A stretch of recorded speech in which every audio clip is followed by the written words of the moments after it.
Former President Trump said he had no regrets choosing Ohio Senator J.D. Vance as his running mate. That is despite Vance coming under fire for remarks he made in 2021. Take a listen to this. We're effectively run in this country via the Democrats, via our corporate oligarchs, by a bunch of childless cat ladies who are miserable at their own lives and the choices that they've made. And so they want to make the rest of the country miserable, too. And it's just a basic fact. You look at Kamala Harris, Pete Buttigieg, AOC, the entire future of the Democrats is controlled by people without children.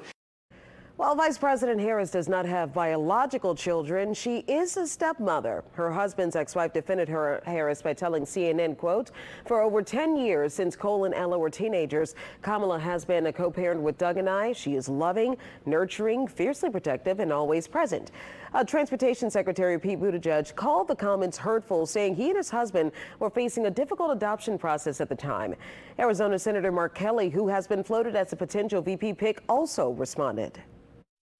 It's a ridiculous thing to say about someone. You know, it's obnoxious, it's rude, it's also not surprising.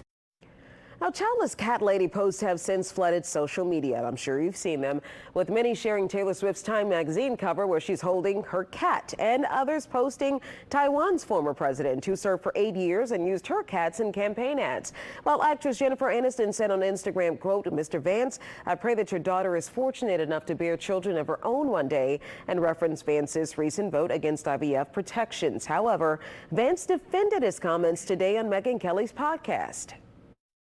Megyn, it's not a criticism of people who don't have children. I explicitly said in my remarks, despite the fact the media has lied about this, that this is not about criticizing people who for various reasons didn't have kids. This is about criticizing the Democratic Party for becoming anti-family and anti-child. Now, historically, 5 U.S. presidents never had children, including founding fathers James Madison, George Washington.